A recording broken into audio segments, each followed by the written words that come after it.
Seguimos avanzando aquí en Telebuendía, recibiendo siempre con muchísimo gusto al señor ministro de Industria, Energía y Minería, ingeniero Roberto Kramerman. Buen día, ¿cómo le va, ministro? Buen día, muy bien. Muchas gracias por la Al invitación. contrario, gracias por sus minutos tan temprano en la mañana. A veces decíamos, recibimos hoy al ministro de Industria, Energía y Minería, terminábamos hablando casi exclusivamente de industria.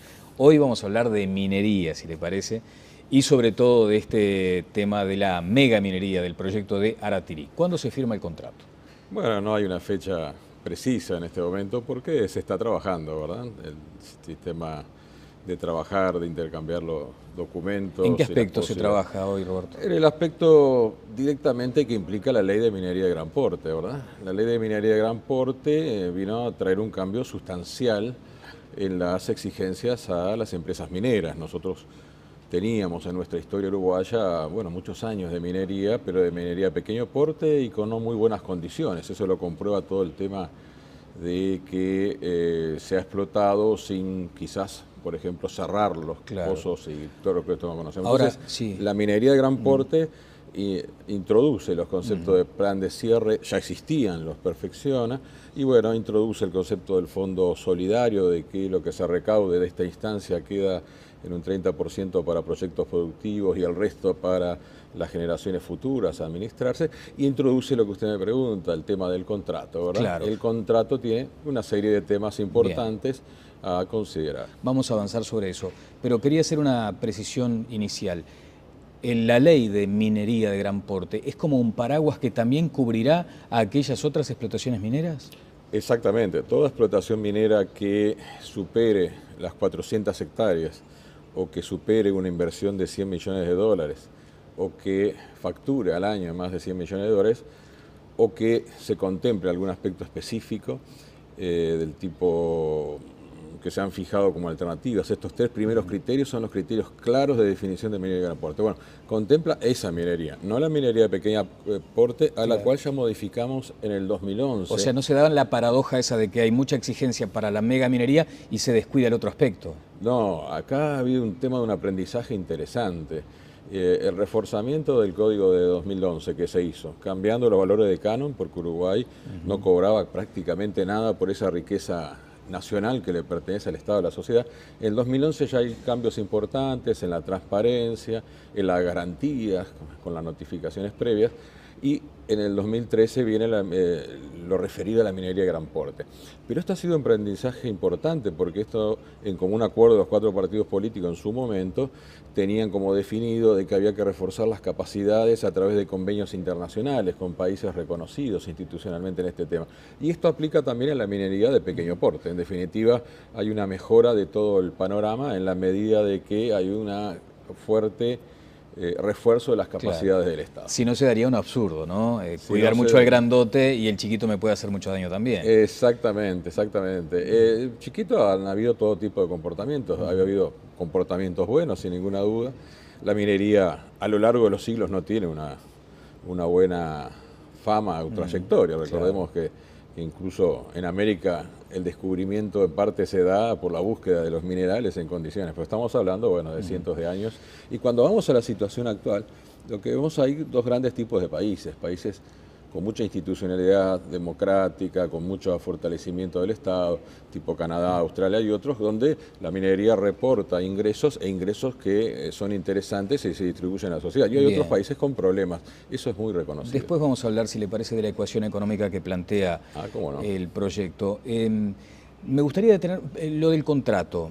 Se ha cuestionado por parte de quienes se oponen a esta firma en reserva que no se publiquen los detalles. ¿Cuál es su postura en ese sentido, ministro? Bueno, el contrato trata temas bastante diversos que están bien sustanciados dentro de lo que es la ley. O sea, el contrato sigue estrictamente lo que es la ley, lo fija para las condiciones particulares de una explotación. Será esta que estamos hablando o serán otras futuras. Recordemos de que el Estado y la empresa minera en los proyectos de minería de gran porte tienen 360 días para acordar un contrato. Si este se acuerda, se avanzará en el tema minero. Si no se acuerda, después hay 90 días para que la empresa minera presente una alternativa, y si esto no ocurre, el Estado se hace cargo, en definitiva, de minería de gran porte. Entonces, para ir a la respuesta a su pregunta, el contrato contiene temas de cuál va a ser el programa de inversiones, cuál va a ser el tiempo de explotación y el tiempo de construcción. ¿Cuáles pueden ser las posibles causas de rescisión o de renegociación del contrato? ¿Cuál es el desarrollo de proveedores? Nos interesa muchísimo que las grandes inversiones, cosa que no ha ocurrido en todas, no sean grandes inversiones ciertamente de mucho volumen de dinero, pero de productos mayormente importados. Bueno, entonces todos esos temas son los temas del contrato. Son, como decíamos, temas bastante complejos. Y el tema un contrato sí. se cierra en el momento que se firma, o sea, Claro. hasta ese momento no hay Claro. un contrato firmado. Usted dice que no hay fecha para la firma, o sea, no quiere decir que sea el mes próximo, por ejemplo. No, lo que yo quiero decir es que estamos trabajando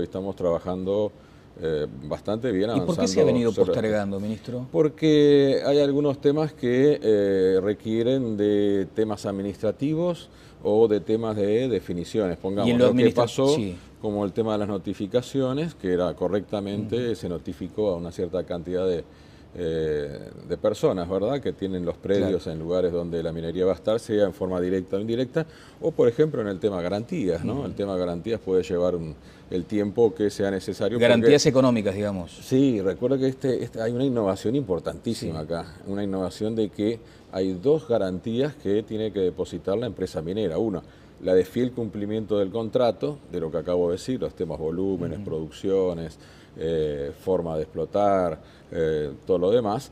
Y por otro lado, la garantía para el cierre de minas. Por primera vez se hace todo un cálculo y se refuerza fuertemente un hecho que en la minería es fundamental, que es lo que comenzamos hablando recién, que en algún momento hay que ir cerrando por etapas, va la cosa, ¿verdad? La explotación va por etapas, y para ese cierre de minas hay que tener dinero previsto, una garantía depositada. Otra garantía que tiene que ver más con el contrato, con la firma del contrato, es la garantía fiel de cumplimiento del contrato. Eso se hace en casi todas las obras que el gobierno promociona, desde energía y eólica. el componente ambiental, ministro, que parece ser el más debatido en este tiempo, o sea, ustedes están, cuando digo ustedes, el Poder Ejecutivo, a la espera de lo que diga la Dirección de Medio Ambiente respecto a la aprobación o no, para luego avanzar más en el contrato. Hay que ver cuáles son los pasos precisos. Para iniciar la explotación, en el momento que se inicie la explotación, si se llega a feliz término desde el punto de vista del compromiso del acuerdo del contrato, tiene que haberse dado los pasos de firma del contrato, como estipula la ley, como explicaba recién en cuanto a los plazos determinados, la autorización ambiental previa y la toma de posesión con el amojonamiento. A ver, todos permítame esos pasos, la interrupción porque pasos. me parece ¿Cómo importante. O sea, para la firma del contrato debe estar habilitado por Medio Ambiente. No, no debe estar habilitado. No es necesario que esté habilitado por eso, por Medio Ambiente. eso es lo que había entendido. No. Menos mal que hago la precisión. Para comenzar la explotación, antes de comenzar la explotación, para tomar posesión de los terrenos y por lo tanto comenzar las obras previstas, que bueno, en este caso serán obras que la empresa estima por 2.700.000 dólares, ¿verdad? Para entonces comenzar en ese sentido la toma de posesión, necesariamente debe estar la autorización ambiental previa y el contrato. Pero el contrato es el primer paso, porque el contrato lo que implica es que la empresa minera va a salir con ese contrato a lograr, si es posible, el financiamiento, a tal punto que la ley misma prevé, bueno, hagas el contrato y después tienes 6 meses para demostrar. Primero tiene que poner la garantía, que es una cantidad importante en dólares y que tiene esa seguridad que antes no teníamos en ese sentido. Pero tiene que demostrar, decía, firma el contrato, tiene 6 meses para demostrar su capital propio y 12 meses para demostrar su financiamiento. En ese trámite entonces, el financiamiento final va a tener que lograrlo la empresa y mientras tanto, antes de poder entrar a trabajar, tiene que lograr la aprobación de la autorización ambiental previa. Por lo tanto, digamos, estos caminos conducen entonces a que no se puede hacer nada sin eso, pero tiene que arrancar por algún lado porque si no, no va a haber avance. Bueno. Demostrar que es una empresa de hierro y no de papel, utilizando o sea, que es una empresa fuerte, ¿no? Porque estamos ante una circunstancia de duda sobre el emprendimiento. Hay allí como una búsqueda de antecedentes y no se encuentran antecedentes de esta empresa, ministro. Un apunte sobre eso. ¿Cómo no? Nosotros hemos visto antecedentes de la empresa. Evidentemente la empresa además cotiza en bolsa, tiene algunos emprendimientos en Brasil, como es conocido. Eso lo vimos en determinado momento para saber si iniciamos el tema. Pero fundamentalmente la comprobación más fuerte de las empresas. Hay que entender que la minería ha pasado a ser una cadena de valor como todas las actividades en los últimos 20 años. El sistema de crecimiento, modelo global de producción, es la llamada cadena de valor. En la cadena de valor hay lo que antes hacía uno de principio a fin, ahora lo hacen distintas empresas según su especialización.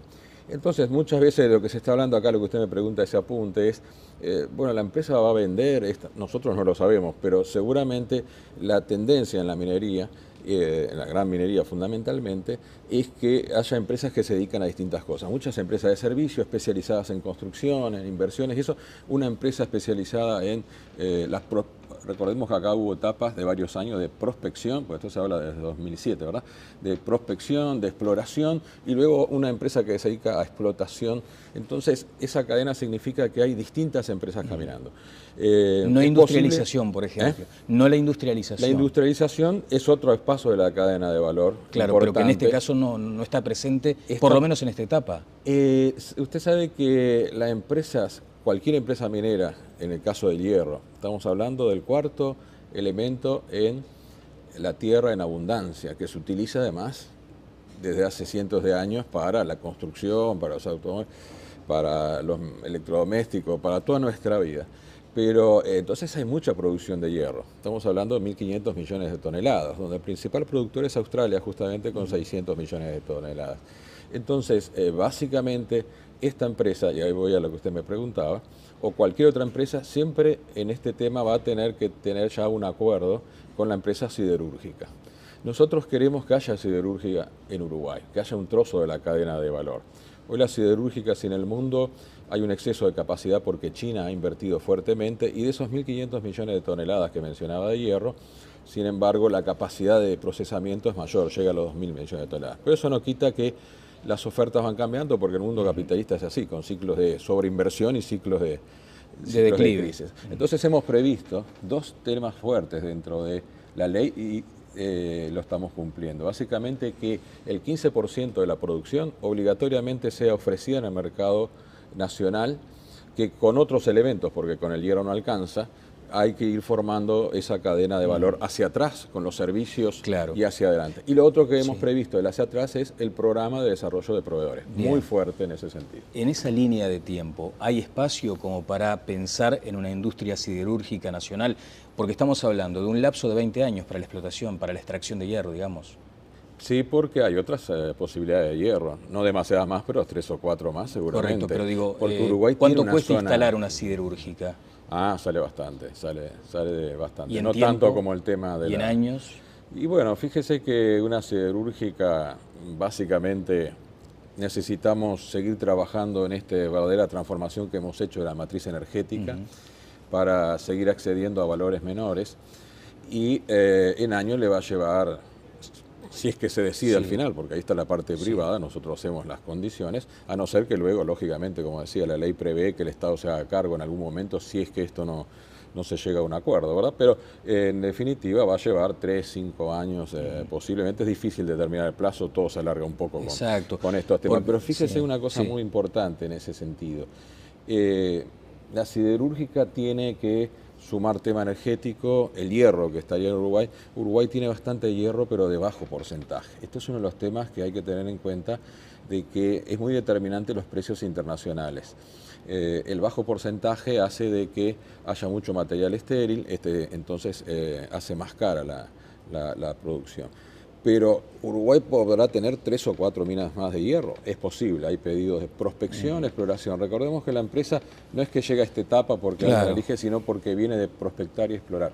Lo que ocurre es que lo que busca el Estado es diversificar la producción, tener una nueva riqueza como es el hierro y tener una diversidad de producción. Para nada convertirse en un país minero, estamos haciendo el mapa aerogeofísico del país, que es un tema importante para el futuro, para partir de la base de que no sea quien venga a prospectar luego explore y tenga su información, sino que el país tenga su propia información y pueda mejorar todo este esquema de negocio. El gobierno, ¿qué grado de exigencia, de presión o de incidencia tendrá en el plan de cierre? ¿O es acaso simplemente tomador de la decisión que determine Aratirí para ese plan de cierre? Le digo porque uno cuando empieza a imaginar los números que se han manejado se impresiona, ¿no? Es un pozo, un cráter de 300 metros de profundidad y 2 kilómetros de diámetro. ¿Cómo se llena eso? Bueno, que venga la empresa y diga, sí, se llena con el agua, en 80, 90 años lo tenés resuelto. ¿Es así efectivamente? Bueno, en primer lugar sobre los tamaños se ha hablado mucho, pues, estamos hablando de minería de gran porte justamente, y entonces el porte son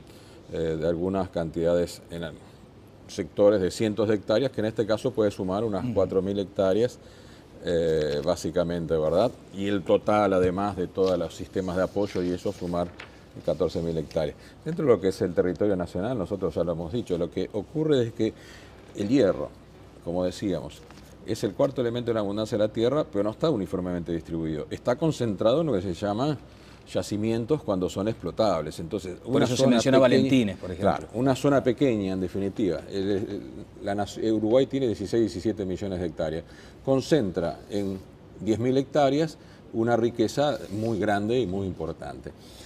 El plan de cierre que usted me decía, entonces, cuando vemos los números, como decía, absolutos son importantes en cuanto a tamaño, pero muchos países se realizan distintos planes de cierre de acuerdo a los planes que más convengan, de acuerdo al tipo de mina. Claro. Pero el que tiene la palabra para aprobar el plan de cierre y demás es la Dirección Nacional de Medio Ambiente, o sea, es el ministerio correspondiente. Quiere decir que no es que Aratirí venga y diga, voy a hacer este plan de cierre. No, bueno, presenta el tema y tendrá que ser aprobado y luego presenta las garantías económicas que van, según la ley, tiene que ir colocando el dinero correspondiente a cada etapa de plan de cierre con una visión de 5 años, agregarle un 10% de todo lo que es el plan de cierre general y un 10% todavía más por las multas si las hubiera ambientales. Quiere decir que hay una fuerte exigencia, como no la había, hay un cambio fundamental, tanto en lo económico, en que esto es una ley progresiva. Por primera vez aquí se instala una ley en donde a mayor ganancia de la empresa, mayor impuesto. Renta para el país. Renta para el país. Y se instala una ley donde hay un fondo solidario, pero donde el plan de cierre es específicamente trabajado por los dos ministerios, el Ministerio de Medio Ambiente y el Ministerio de Industria, Energía y Minería. Permítame ser gráfico, ¿no? Supongamos una gran paramecánica, hace un agujero de 300 metros de profundidad, extrae lo que le sirve, lo que no lo deja al costado y eso queda así. No será resuelto de ese modo. No será resuelto de ese modo. No es que el agua de lluvia que caiga durante 90 años no será resuelto de ese modo. Va a ir secuencialmente a lo largo del tiempo. Exactamente, se va a ir cerrando. Los grupos que se oponen a la explotación de Aratirí, ministro, dicen que no hay ejemplos en el mundo de una sola mina que haya sido resuelta con el cierre que se pretende para Valentines, con el modelo. ¿Es correcta esa afirmación? No. Realmente el tema del plan de cierre en los últimos años ha sido muy estudiado. Aquí todavía hay que terminar de cerrarlo. La empresa tiene que presentar, de acuerdo a la ley de minería de gran porte, elementos adicionales sobre el plan de cierre. Ahora, hay particularidades. La DINAMA tiene que aceptarlo. El hecho de que sea un territorio fértil, productivo, es un matiz con respecto a otros países. O sea, se habla, por ejemplo, de minas de estas características, pero en el desierto, en circuitos, hay que ver los planes de cierre en Europa, por ejemplo, de minas de carbón. Hay ejemplos malos y ejemplos buenos. Lo que pasa es que en los últimos años, unos pocos países, y como decía, con gran institucionalidad como es Uruguay, Uruguay toma este tema de la minería con cierta ventaja y desventaja. Tiene la población del país, que es relativamente pequeña en cuanto al tamaño, pero tiene sin embargo un territorio totalmente ocupado por distintos tipos de explotaciones.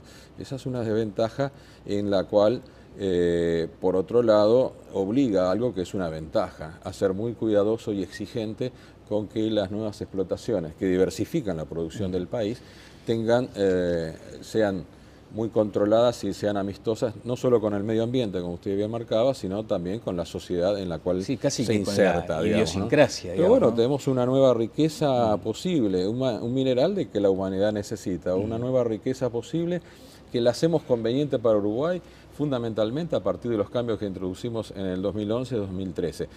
¿Es conveniente ahora con esta empresa? Eso se verá si alcanzamos un acuerdo. Si se alcanza el acuerdo. Varias veces puso como en duda la posibilidad de la firma del acuerdo. ¿Es un hecho para usted o no? No, yo no lo pongo como en duda. Yo lo pongo como el hecho de que este acuerdo viene muy avanzado, pero que en definitiva hay que llegar al final de él, como cuando usted va a comprar algo, ¿verdad? Tiene que llegar al final de él, va a comprar la casa, le parece bárbaro, pero tiene que llegar al momento de la firma para tenerlo. Si le descubre la humedad, no se firma. Si le descubre la humedad, tiene. Pero nosotros estamos muy positivos en cuanto a que hemos avanzado muchísimo en un tema que es fundamental. Y fíjese que muchas veces se dice, se hace un puerto, por ejemplo, para Daitirí.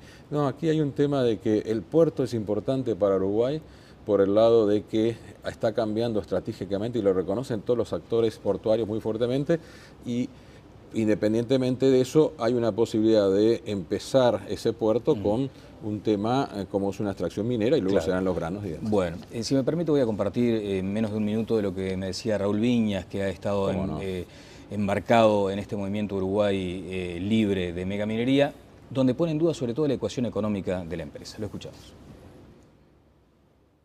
Ahora el único que dice números es el ministro de Minería, justamente, de Industria, Energía y Minería, el ingeniero Kramerman, pero bajó los números, de 800 a 900, primero a 450 y ahora a 400. Cuando analizamos eso y vemos la ecuación económica que puede tener la empresa, esos ingresos podrían ser viables para nuestro país. Pero ¿qué sucede? Que a la vez la empresa está diciendo que va a hacer una inversión de 3.000 millones, y esa inversión, tal cual te lo decía el diputado Posada a ti la semana pasada acá en este mismo lugar. Se deducen. Se deducen porque son costos. Entonces, si la empresa tiene que pagar 400 millones, pero tiene 3.000 para deducir, cuando llega el momento de ir a pagar, de acercarse a la ventanilla, le dicen, señor, tiene que pagar 400. Y la empresa te dice, sí, reconozco que tengo que pagar 400. Tengo 3.000 a favor, me quedan 2.600 y nos vemos el año que viene. Y eso, por lo menos en 7 años. ¿Comentarios, ministro? Sí. Bueno, usted me marcaba opiniones de los diversos grupos que muchos apoyan y algunos otros se oponen. Y bueno, lo hacen por distintos motivos. Creo que es válido en una democracia y fundamentalmente en todos los países con alta institucionalidad hay un reforzamiento en la discusión pública que es bienvenida en la medida de que se vaya informando y por lo tanto se vayan conociendo cuáles son los elementos para que la minería tenga una inserción adecuada. Bueno, así que entre otros temas hay una punta ahí que usted me mostraba recién, ¿verdad?, sobre el tema económico. Básicamente hubo un acuerdo total y lo estamos cumpliendo de que las empresas mineras de gran porte, con esta ley, no era así antes, no pueden descontar impuesto a la renta. Básicamente van a tener que pagar impuesto a la renta, el canon, que lo cambiamos como decíamos en el 2011, el canon que significa un pago porque se extrae un recurso, ¿verdad?, que está en el subsuelo que pertenece a la República, impuesto a la renta por las ganancias y un impuesto a la minería de gran porte. Si uno toma lo que debe hacer es tomar el total de la explotación, en cuántos años se extiende y calcular, bueno, es decir, en esos años que se extiende la explotación, sea 15, 20 años, por ejemplo, ¿no? En eso toma usted cuánto va a explotar la mina. Bueno, va a ser un valor que va a llegar a un máximo de 18 millones de toneladas al año, comenzando de menos e ir creciendo. Tiene que estimar a usted cuánto va a ser el precio del hierro. Bueno, el hierro llegó a un techo de 150 y pico de dólares la tonelada, cuando hace años no valía nada y por eso viene este tipo de explotación. ¿Ahora está en cuánto? ¿123? Ahora 123. Empieza a caer y se prevé que caiga más por un tema del crecimiento de China, de que ha bajado y que es uno de los grandes consumidores, no el único. Pero de todas maneras que se estima, por ejemplo, que pueda llegar a 100 dólares. Bueno, usted compone ese cálculo y lo hace para todos los años y luego lo divide y le aplica los 3 impuestos. Fíjese, le aplica 25% de impuesto a la renta, el IRAE, le aplica 5% sobre el canon, que es sobre la facturación, no sobre la ganancia. Quiere decir que sobre la renta es mucho más, y le aplica el impuesto a minería de gran porte, impuesto progresivo. ¿Por qué? Porque a mayor ganancia, mayor impuesto. No es que sea siempre un porcentaje fijo de la ganancia, es si gana menos, menor impuesto, menor porcentaje, si gana más, mayor porcentaje. De tal manera que el Estado va a quedar entre el 47 y el 62% de las ganancias. Si uno compone los números, estamos llegando a lo que marcábamos, que va a depender de esta serie de supuestos que son lógicos porque son proyecciones a muchos años. Bien, pero son esos 400 millones de dólares por año. Aproximadamente. Sí, no deduce, por ejemplo, porque usted dijo en Radio en la 970, ¿no? En fuentes confiables, que Aratilí podría deducir ciertos aspectos que el impuesto a la renta trae consigo. No, no, el impuesto a la renta de ninguna manera, no. Podría deducir lo que decíamos, no es deducción. El impuesto a la renta mismo prevé lo que son las depreciaciones, por ejemplo, o prevé los distintos elementos y además está previsto, por ejemplo, que en las inversiones que no son competitivas con la industria nacional no se pague el IVA, por ejemplo, todo ese tipo de cosas. Bueno, ministro, lo espero al día siguiente, si le parece, de la firma del acuerdo, porque ahí ya vamos a tener las cosas un poco más claras. Le quiero agradecer. Hay un aspecto, el otro día le pegaron durísimo de Cerro Chato al ministro de Ganadería, lo declararon persona no grata por aspectos vinculados al tema agropecuario, pero entre otras cosas dice la no utilización de productos químicos. Dice, nos preguntamos, dicen los vecinos de ahí de Cerro Chato, ¿qué son los 43.000 toneladas anuales de explosivos químicos? 200.000 litros de fuel diarios que producirán 30 toneladas de gases. ¿Qué son las 1.700 toneladas diarias de floculante? Ahí también está el aspecto ese cancerígeno que mencionó el senador Larrañaga. Acá hay química también, ¿no? Hay química. Básicamente lo que siempre se ha referido, creo que fue el presidente Mujica en su momento que la hizo más hincapié, es que el hierro, que le explicaba, es el cuarto elemento en la corteza terrestre, se presenta bajo diferentes formas de óxidos. Bueno, uno como es químico le parece sencillo, pero no lo es el tema.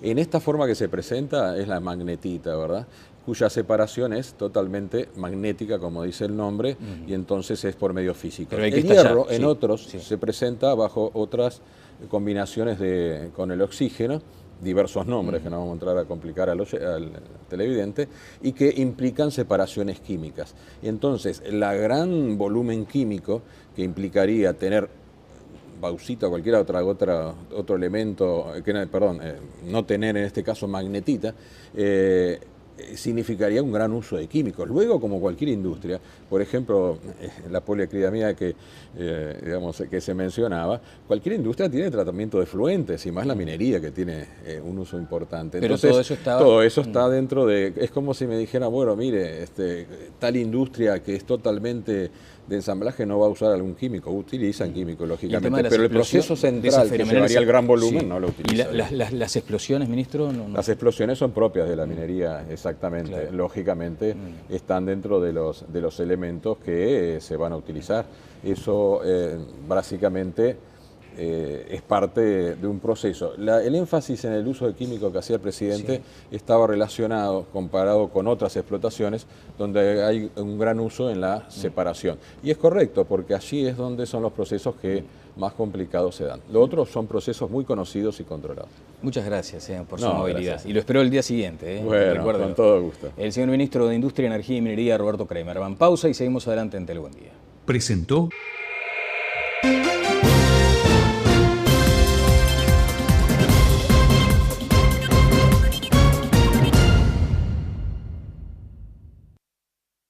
Aplica también en la minería de pequeño porte. En definitiva, hay una mejora de todo el panorama en la medida de que hay una fuerte refuerzo de las capacidades del Estado. Si no, se daría un absurdo, ¿no? Cuidar mucho al grandote y el chiquito me puede hacer mucho daño también. Exactamente, exactamente. El chiquito han habido todo tipo de comportamientos. Ha habido comportamientos buenos, sin ninguna duda. La minería a lo largo de los siglos no tiene una buena fama o trayectoria. Recordemos que incluso en América el descubrimiento en parte se da por la búsqueda de los minerales en condiciones, pero estamos hablando, bueno, de cientos de años. Y cuando vamos a la situación actual, lo que vemos hay dos grandes tipos de países con mucha institucionalidad democrática, con mucho fortalecimiento del Estado, tipo Canadá, Australia y otros, donde la minería reporta ingresos que son interesantes y se distribuyen a la sociedad. Y hay otros países con problemas. Eso es muy reconocido. Después vamos a hablar, si le parece, de la ecuación económica que plantea el proyecto. Me gustaría detener lo del contrato. Se ha cuestionado por parte de quienes se oponen a esta firma en reserva que no se publiquen los detalles. ¿Cuál es su postura en ese sentido, ministro? Bueno, el contrato trata temas bastante diversos que están bien sustanciados dentro de lo que es la ley. O sea, el contrato sigue estrictamente lo que es la ley, lo fija para las condiciones particulares de una explotación. Será esta que estamos hablando o serán otras futuras. Recordemos de que el Estado y la empresa minera en los proyectos de minería de gran porte tienen 360 días para acordar un contrato. Si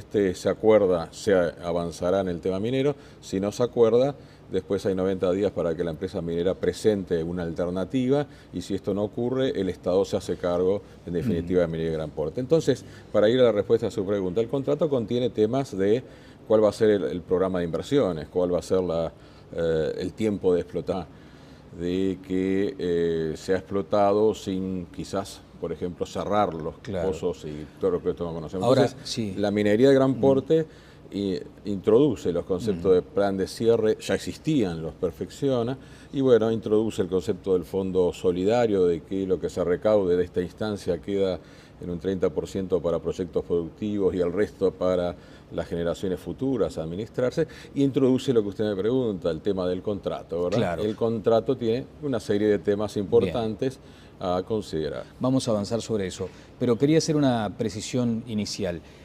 La ley de minería de gran porte es como un paraguas que también cubrirá a aquellas otras explotaciones mineras. Exactamente, toda explotación minera que supere las 400 hectáreas o que supere una inversión de 100 millones de dólares o que facture al año más de 100 millones de dólares o que se contemple algún aspecto específico. Seguimos avanzando aquí en Telebuendía, recibiendo siempre con muchísimo gusto al señor ministro de Industria, Energía y Minería, ingeniero Roberto Kramerman. Buen día, ¿cómo le va, ministro? Buen día, muy bien, muchas gracias por la invitación. Al contrario, gracias por sus minutos tan temprano en la mañana. A veces decíamos, recibimos hoy al ministro de Industria, Energía y Minería, terminábamos hablando casi exclusivamente de industria. Hoy vamos a hablar de minería, si le parece, y sobre todo de este tema de la mega minería, del proyecto de Aratirí. ¿Cuándo se firma el contrato?